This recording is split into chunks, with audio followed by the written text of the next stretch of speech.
Hero Raviteja కుటుంబంలో తీవ్ర విషాదం చోటు చేసుకుంది. రవితేజ తండ్రి రాజు గోపాలరాజు గారు 90 ఏళ్ల వయసులో కన్నుమూశారు. వృద్ధాప్య సమస్యలతో బాధపడుతున్న ఆయన కన్నుమూయడంతో రవితేజ కుటుంబంలో విషాద ఛాయలు అలుముకున్నాయి. ఈ నేపథ్యంలో తండ్రి రాజగోపాల్ గారి గురించి అలాగే రవితేజ జీవితం గురించి మీకు తెలియని ఎన్నో నమ్మలేని నిజాలను ఈ వీడియోలో మనం తెలుసుకుందాం. వీడియో చాలా ఇంట్రెస్టింగ్ గా ఉంటుంది. ఇలాంటి ఎన్నో ఇన్ఫర్మేటివ్ వీడియోస్ కోసం మీ సపోర్ట్ గా జస్ట్ ఒక లైక్ చేయండి చాలు. మరి ఇక్కడ రవితేజ ఫ్యాన్స్ ఎంతమంది ఉన్నారో ఫటాఫటా లైక్ కొట్టేయండి. మూవీస్ లో చిన్న చిన్న పాత్రలు చేసుకుంటూ అసిస్టెంట్ డైరెక్టర్ గా పనిచేసి అలా టాలీవుడ్ మాస్ మహారాజా తన కెరీర్ పరంగా ఎంత దగ్గర ఉంటాడో పర్సనల్ విషయంలో మాత్రం చాలా డిస్టెన్స్ గా ఉంటారు. ముఖ్యంగా తన ఫ్యామిలీని మీడియాకు చాలా దూరంగా ఉంచుతారు. మరి దానికి కారణం ఆయన భార్య కళ్యాణి అయినా అసలు కళ్యాణి బయట ప్రపంచానికి కనిపించకపోవడానికి రీజన్ ఏంటి? కళ్యాణి రవితేజతో పేకాట కోసం నెలకు ₹1,00,000 ఒప్పందం చేసుకుందా? కొడుకు విషయంలో రవితేజకి ఇష్టం లేని పని చేస్తుందా? ఇంతకీ కళ్యాణి ఎవరు? ఆమె బ్యాక్గ్రౌండ్ ఏంటి?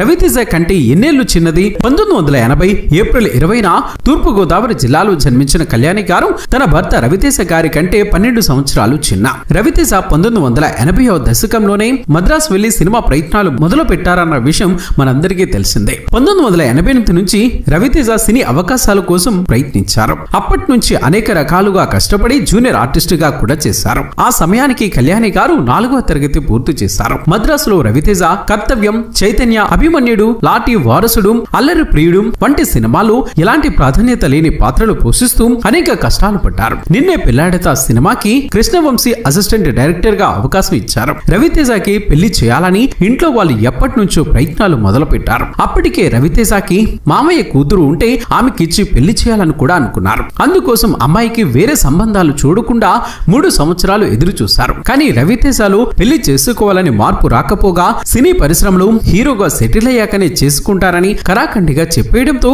అతని తమ్ములకు పెళ్లిళ్లు చేశారు. 1990 నాటికి కళ్యాణి గారు రాజమండ్రిలో చదువుతున్నారు. అప్పటికే రవితేజ సింధూరం సినిమాలో ఒక మంచి అవకాశాన్ని సంపాదించుకున్నారు. అది కూడా నిన్నే పెళ్లాడతా సినిమాలో రవితేజ టాలెంట్ చూసి కృష్ణవంశీ గారు అవకాశం ఇచ్చారు. అయితే ఆ సినిమా ఫ్లాప్ అయింది. పోనీ సినిమా పోయినా హీరోగా చేశాం కదా, ఇకనైనా చేసుకోరా, ఇప్పటికే 30 ఏళ్ళు వచ్చాయని రవితేజ అమ్మగారు రాజ్యలక్ష్మి గారు చెప్పినా రవితేజ మాత్రం తల్లి మాట వినలేదు. సినిమాలో హీరోగా చేయటం కాదమ్మా, ఆ సినిమా హిట్ అవ్వాలి, ఆ హిట్ తో అవకాశాలు తన్నుకొని రావాలి అనేవారు. దాంతో రాజ్యలక్ష్మి గారికి చిరాకు వచ్చి తన పెద్ద కొడుకు పెళ్లి సంబంధాలు చూడటమే మానేశారు. అయితే ఆ సమయంలో రాజా రవీంద్ర రవితేజకి పెళ్లి సంబంధాన్ని చూడడం మొదలు పెట్టారు. అప్పటికే రవితేజకి చిన్న చిన్న అవకాశాలు రావడంతో రాజా రవీంద్రని మేనేజర్ గా పెట్టుకున్నారు. ఆ విధంగా రాజా రవీంద్ర రవితేజకి పెళ్లి సంబంధం చూశారు. కానీ రవితేజకి ఏ పెళ్లి సంబంధం నచ్చలేదు. ఆ తర్వాత రవితేజకి నీ కోసం సముద్రం, క్షేమంగా వెళ్లి లాభంగా రండి, తిరుమల తిరుపతి వెంకటేశ, సకుంఠ సపరివార సమేతం, అన్నయ్య, చిరంజీవులు, బడ్జెట్ పద్మనాభం వంటి సినిమాలు సెకండ్ హీరోగాను, థర్డ్ హీరోగాను, క్యారెక్టర్ ఆర్టిస్ట్ గాను అవకాశాలు వచ్చాయి. అప్పుడు పూరి జగన్నాథ్ గారు రవితేజ ప్రతిభను గుర్తించి హిట్లు శ్రావణి సుబ్రహ్మణ్యం సినిమా తీశారు. అప్పుడు రవితేజ ఫుల్ ఖుషి అయిపోయారు. ఆ సమయానికి ఇక్కడ కళ్యాణి గారు డిగ్రీ పూర్తి చేసి ఆమెకు కూడా పెళ్లి సంబంధాలు చూడడం మొదలు పెట్టారు. 2001లో విడుదలైన హిట్లు శ్రావణి సుబ్రహ్మణ్యం సినిమా రవితేజ కెరియర్ ను మొదటి సోలో హిట్ గా నిలిచింది. అప్పుడు రవితేజ ఏమనుకున్నారు అంటే, తన ఇండస్ట్రీకి వచ్చి ఏం సాధించాలనుకున్నాను అది సాధించాను, ఇక ఆ తర్వాత హీరోగా అవకాశాలు వచ్చినా పర్వాలేదు, రాకపోయినా పర్వాలేదనుకున్నారు. ఇట్లు శ్రావణి సుబ్రహ్మణ్యం సినిమా తర్వాత వంశీ గారు అవును వాళ్ళిద్దరూ ఇష్టపడ్డారు అనే సినిమాను తీశారు రవితేజతో. అప్పుడు మళ్ళీ రాజ్యలక్ష్మి గారు రవితేజతో పోరు పెట్టారు పెళ్లి చేసుకోమని. దాంతో రవితేజ పెళ్లి చేసుకోవడానికి పచ్చ జెండా ఊపేశారు. ఆ సమయంలో రవితేజ అమ్మగారు ఒక్కసారి వారి దూరపు బంధువుల ఇంటికి వెళ్ళినప్పుడు కళ్యాణి గారిని చూశారు. కళ్యాణి గారు కూడా దూరపు బంధువులే అవుతారు. ఈమె తన పెద్ద కొడుకు రవితేజకి భార్య అయితే ఈడు జోడు బాగుంటుందని అనుకుని కళ్యాణి గారి అమ్మా నాన్నతో మాట్లాడి సంబంధం కుదిర్చారు. కళ్యాణి గారి ఫొటోస్ ని రవితేజ గారికి పంపించారు. రవితేజ ఆ సమయంలో అవును వాళ్ళిద్దరు ఇష్టపడ్డారు, షూటింగ్ లో ఉన్నారు. రవితేజ కూడా కళ్యాణి గారు నచ్చారు. కళ్యాణి గారు కూడా రవితేజ నచ్చారు. ఇద్దరు ఒకరికొకరు నచ్చడంతో 2002 మే 26న తూర్పు గోదావరి జిల్లా జగ్గంపేటలో ఘనంగా వివాహం చేసుకున్నారు. వివాహం తర్వాత ఈడియట్ సినిమాతో రవితేజ క్రేజ్ అమాంతం పెరిగిపోయింది. అది ఎవరు ఊహించలేదు. రవితేజ సీనియర్ ఎన్టీఆర్, మెగాస్టార్ చిరంజీవి గారి లాగానే ఎంతో మందికి ఆదర్శంగా నిలిచారు. వివాహం జరిగిన తర్వాత తన భార్యను ఎలాంటి పబ్లిక్ ఫంక్షన్లకి తీసుకువచ్చేవారు కాదు. 2015 వరకు సోషల్ మీడియాలో పెద్దగా యాక్టివ్ గా ఉండేవారు కాదు. అందువలన రవితేజ తన అనుకున్న విధంగా తన భార్యకు సంబంధించిన వివరాలు గోప్యంగా ఉంచగలిగారు. కానీ 2015 తర్వాత సోషల్ మీడియా పుణ్యమా అని అందరికీ తెలిసింది ఆమె గురించి. అయితే కళ్యాణి గారు బయట ప్రపంచానికి తెలియాలని అనుకోలేదు. ముఖ్యంగా తను రవితేజ భార్యనని తెలిస్తే పబ్లిక్ లోకి వెళ్ళినప్పుడు తనకు కూడా ప్రశాంతత, ప్రైవసీ ఉండదని ఆమె అభిప్రాయం. రవితేజ షూటింగ్ లో బిజీగా ఉంటే కళ్యాణి గారు మాత్రం పిల్లలిద్దరినీ బాగా చూసుకునేవారు. వారి చదువు, అన్ని పనులను ఆమె దగ్గరుండి చూసుకునేవారు. అలా రవితేజకి ఇంట్లో నుంచి ఎలాంటి ఒత్తిడి లేకుండా భార్య కళ్యాణి గారు అన్ని పనులు దగ్గరుండి చూసుకునేవారు. అలాగే కళ్యాణి గారు మామగారికి, రవితేజ నాన్నగారికి పేకాట అంటే ఇష్టం. అతనికి పేకాట అంటే ఇష్టమే కాదు, ప్రాణం కూడా. ఆ ఇష్టాన్ని కళ్యాణి గారు గ్రహించి కేవలం పేకాట కోసం నెలకు ₹1,00,000 ఇచ్చేలా రవితేజతో ఒక ఒప్పందం కూడా చేయించుకున్నారట. మామయ్య గారికి పేకాట అంటే చాలా ఇష్టం.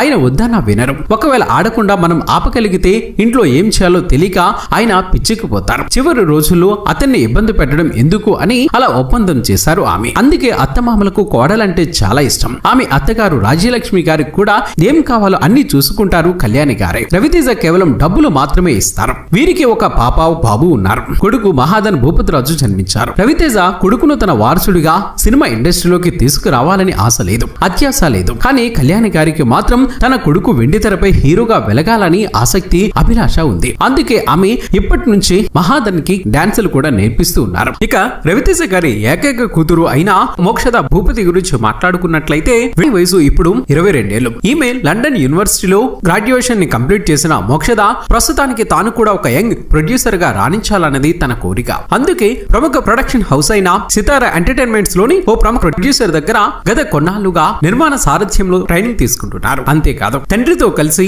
RT team works private limited అంటూ ప్రొడక్షన్ హౌస్ ను కూడా స్టార్ట్ చేశారు. ఇక ఆమె తండ్రి స్టార్ హీరో రవితేజ గారు నటించిన సినిమాలలో ముఖ్యంగా చెప్పుకోవాలి అంటే రామారావు ఆన్ డ్యూటీ, రావణాసుర, సుందరం మాస్టారు, చాంగురే బంగారు రాజా వంటి సినిమాలను నిర్మించింది స్వయాన RT team works private limited production banner ద్వారానే. అలా ఓ ప్రొడ్యూసర్ గా రాణించాలన్న తన కోరికతో ప్రస్తుతానికి తెర వెనకే ఉండి ప్రొడక్షన్ కు సంబంధించిన అన్ని వ్యవహారాలను, ముఖ్యంగా తన ఓన్ ప్రొడక్షన్ హౌస్ లో తన తండ్రి నటించిన సినిమాలకు నిర్మాణ వ్యవహారాలను నేర్చుకుంటూ వచ్చారు. ఇక త్వరలోనే నిర్మాతగా తానే సొంతంగా ఓ సినిమాను నిర్మించాలన్నది తన కోరిక. ఇక రవితేజ గారి తండ్రి మరణ వార్త తెలుసుకున్న చిరంజీవి గారు తీవ్ర దిగ్భ్రాంతిని వ్యక్తం చేశారు. రవితేజ తండ్రి రాజు గోపాలరాజు గారు మరణించారనే విషయం విని నేను చాలా బాధపడ్డాను. నేను చివరిసారిగా వాల్తేరు వీరయ్య సెట్స్ లో ఆయన్ను కలిశాను. ఈ క్లిష్ట సమయంలో ఆయన కుటుంబానికి నా హృదయపూర్వక సానుభూతి తెలియజేస్తున్నాను. ఆయన ఆత్మకు శాంతి చేకూరాలని ప్రార్థిస్తున్నాను అంటూ ప్రకటనలో తెలిపారు. తూర్పు గోదావరి జిల్లా జగ్గంపేటకు చెందిన రాజు గోపాల్ గారు ఫార్మసిస్ట్ గా పనిచేసేవారు. తన ఉద్యోగం కారణంగా ఆయన ఎక్కువ భాగం ఉత్తర భారతదేశంలోనే గడిపారు. ఆయనకు 3 కుమారులు. వారిలో రవితేజ పెద్ద కుమారుడు. రెండవ కుమారుడు భరత్ 2017లో కారు ప్రమాదంలో కన్నుమూశారు. మరో కుమారుడు రఘు